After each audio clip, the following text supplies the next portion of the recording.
भारत माता की, भारत माता की। भारतीय जनता पार्टी जिंदाबाद, भारतीय जनता पार्टी जिंदाबाद। आज इस अवसर पर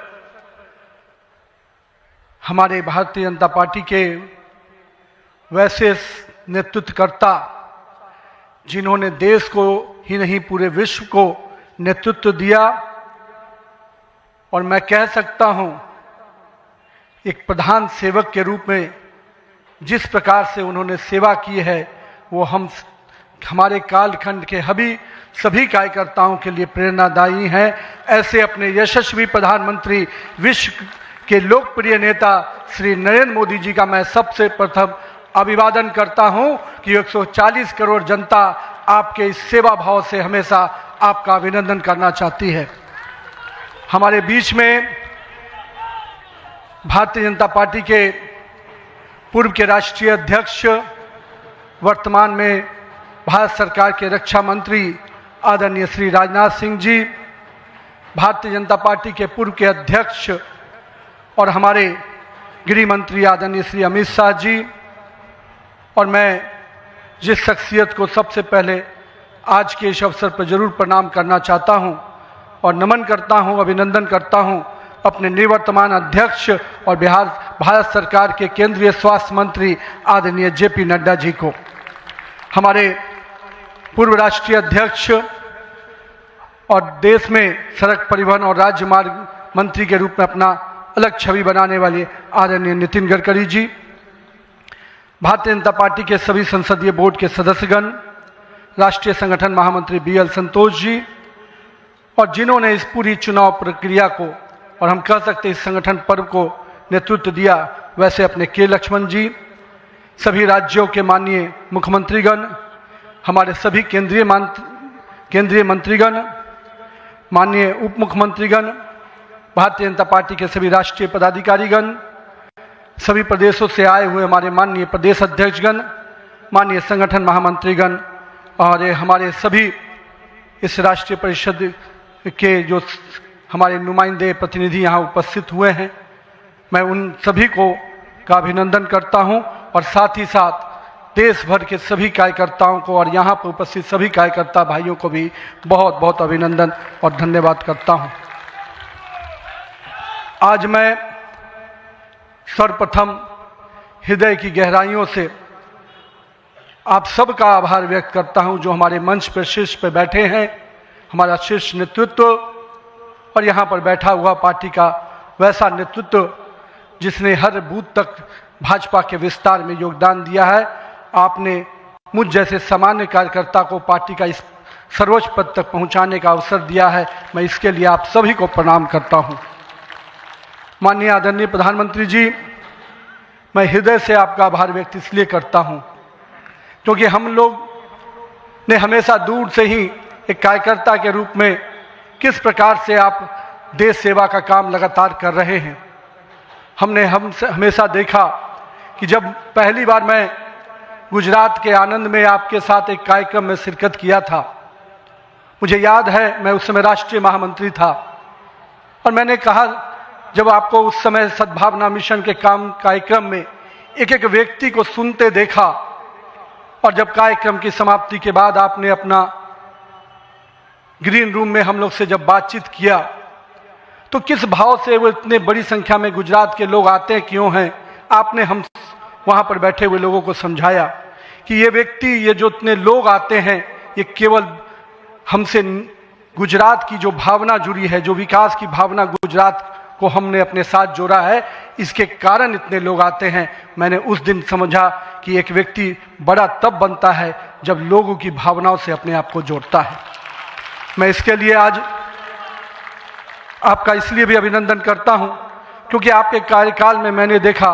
कि जो भाजपा की सोच रही है सर्वव्यापी और सर्वस्पर्शी, आपने उस सोच के साथ काम किया। आपने जो मूल मंत्र दिया,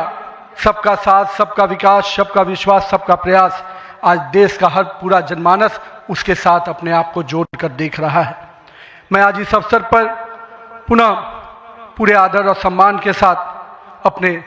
निवर्तमान अध्यक्ष जेपी नड्डा जी का अभिनंदन करता हूं, इसलिए कि पिछले कार्यकाल में मैंने देखा कि किस प्रकार से संगठन को आपने अभूतपूर्व रूप से विस्तार खुद करते हुए किया। साथ ही साथ कार्यकर्ता आधारित कैसे राजनीति हो इसको आपने बढ़ाया। और अभी बहुत बड़ी बात हम सब लोगों ने देखा, जिस कोरोना कालखंड में एक एक व्यक्ति अपने घर के अंदर महफूज हो रहा था, उस समय सेवा के उस परंपरा को, सेवा की संस्कृति को आपने जिस प्रकार से समाज में भाजपा कार्यकर्ताओं से आह्वान किया कि आप जाइए, आगे बढ़िए और सेवा के भाव से इस देश में कोरोना कालखंड में लोगों की सेवा कीजिए। पूरा संगठन आपके साथ खड़ा रहा। माननीय प्रधानमंत्री जी का जो निर्देश था उसको आपने जिस तरीके से लागू किया वो हम सब कार्यकर्ताओं के लिए अनुकरणीय हुआ। और मैं इसलिए उस समय को याद करता हूं कि जब विपक्ष के लोग घर में दुबके थे और भाजपा कार्यकर्ता हर काल कोरोना के पीड़ितों की सेवा में लगा था, वो कहीं ना कहीं माननीय प्रधानमंत्री जी का यशस्वी नेतृत्व था, आपका मार्गदर्शन था, तभी हम उस कालखंड से, उस आपदा से निकलकर बाहर आ पाए। मैं आज इस अवसर पर पार्टी के अपने पूर्व के सभी राष्ट्रीय अध्यक्ष को स्मरण भी करता हूं और हमारे कई राष्ट्रीय अध्यक्ष जो यहाँ पर बैठे हैं, मैं उनका भी अभिवादन करता हूं। मैं देखा हूं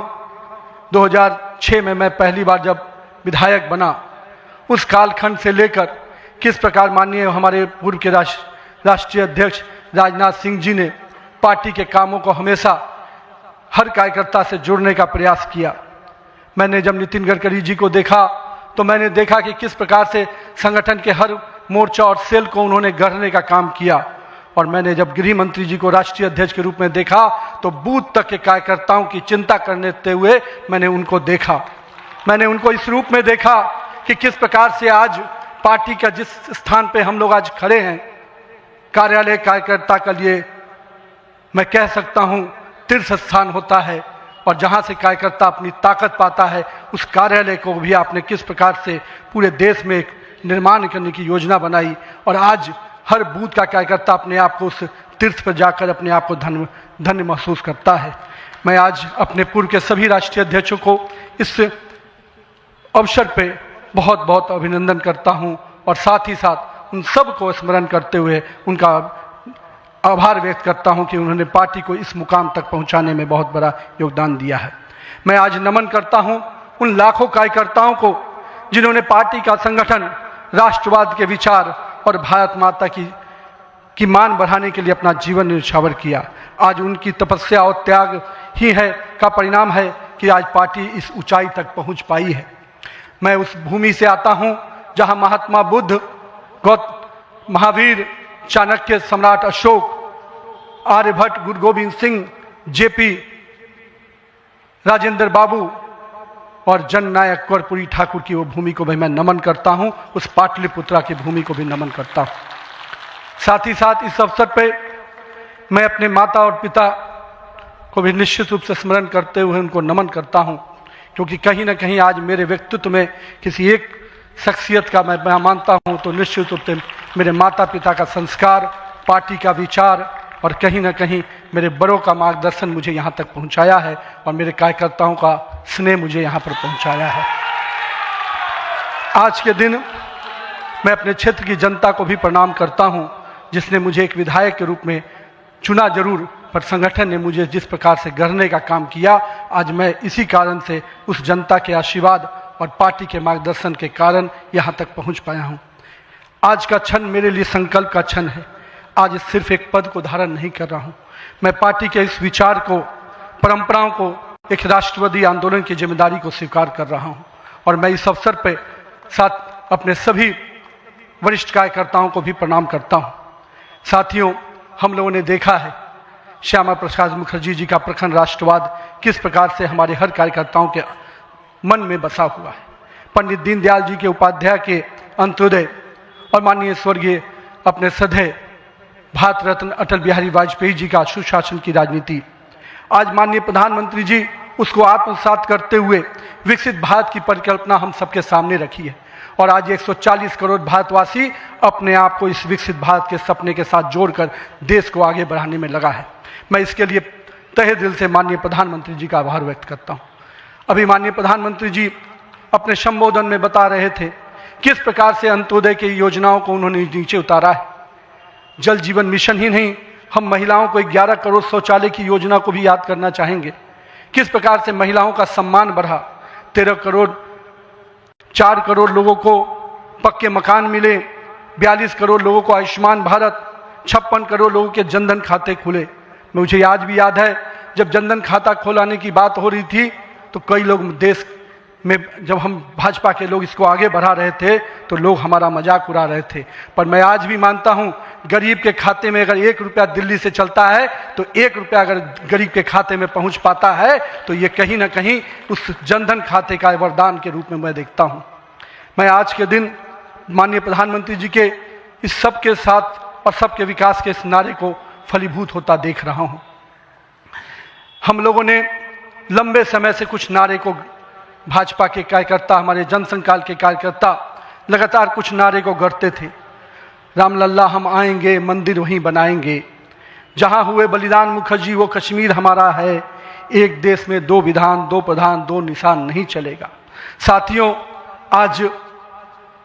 भाजपा के कार्यकर्ताओं ने वो कालखंड देखा जब अयोध्या का भव्य राम मंदिर का मार्ग प्रशस्त हुआ। आज जम्मू कश्मीर की जनता ने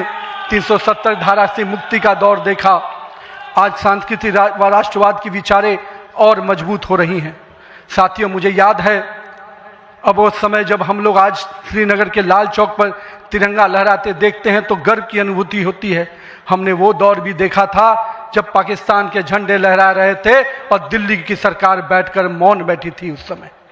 क्योंकि वो समय हम लोगों ने युवा मोर्चा के कालखंड में काम करने का जब मौका मिला था तो हमने देखा था उस समय जब माननीय प्रधानमंत्री जी उस कालखंड से 370 को समाप्ति किए तो कहीं ना कहीं पूरे कश्मीर की फिजा बदली है और आज कश्मीर का लाल चौक तिरंगे से लहराया नहाया नजर आता है। ये परिवर्तन हमारे देश में आया है। साथियों, हम भारतीय जनता पार्टी के उस समान राजनीतिक दल नहीं जिसके लिए हम काम करते हैं, हम उस विचार के साथ काम करते हैं जिस विचार से हम राजनीतिक अभिव्यक्ति के साथ साथ उस नारे के साथ काम करते हैं जहां राष्ट्र प्रथम के नारे, नेशन फर्स्ट, पार्टी नेक्स्ट और सेल्फ लास्ट, माननीय प्रधानमंत्री जी ने इस नारे के साथ हम लोग को जोड़ा है, हमारे नेतृत्वकर्ता ने हमें जोड़ा है और हम सब के लिए ये प्राथमिकता होनी चाहिए कि हम राष्ट्र के आगे रखकर ही अपने कामों को आगे बढ़ाएं। साथियों, हम अपने नेतृत्वकर्ता के संघर्ष और बलिदान से सीखने की आवश्यकता है। ये हम वैसे राजनीतिक दल के लोग हैं जहां राजनीतिक सत्ता नहीं साधना है, राजनीतिक भोग नहीं त्याग है, राजनीतिक ऐशो और आराम नहीं तपस्या है, राजनीतिक कोई पदभार नहीं उत्तरदायित्व है। तो आइए हम सब कार्यकर्ता इस संकल्प के साथ अपने नेतृत्वकर्ता के इस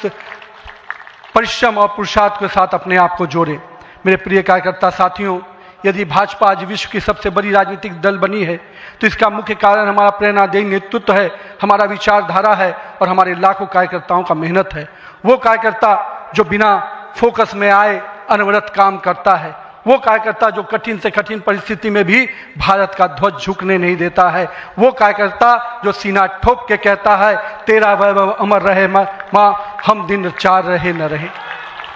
आइए इस भारत की कल्पना को जो माननीय प्रधानमंत्री नरेंद्र मोदी के नेतृत्व में लगातार हम आगे बढ़ रहे हैं, आज हम भी उस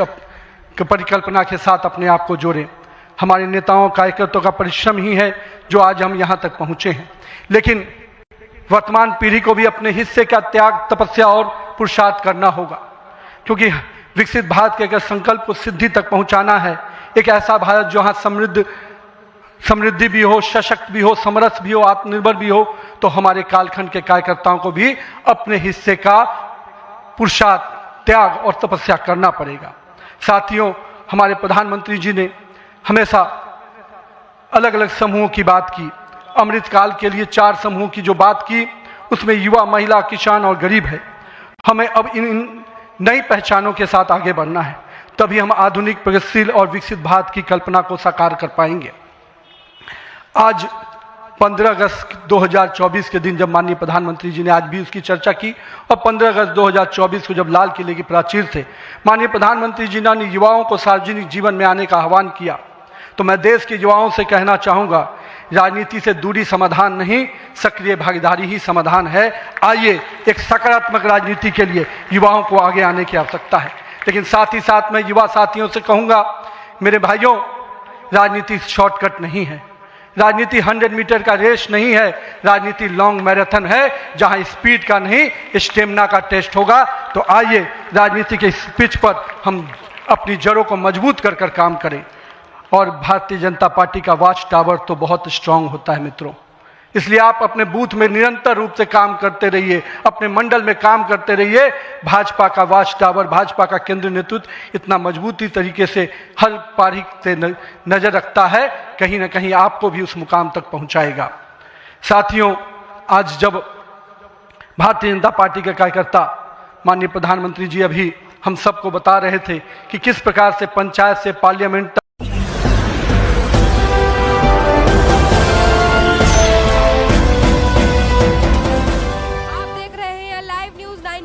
राष्ट्र सबसे पहले।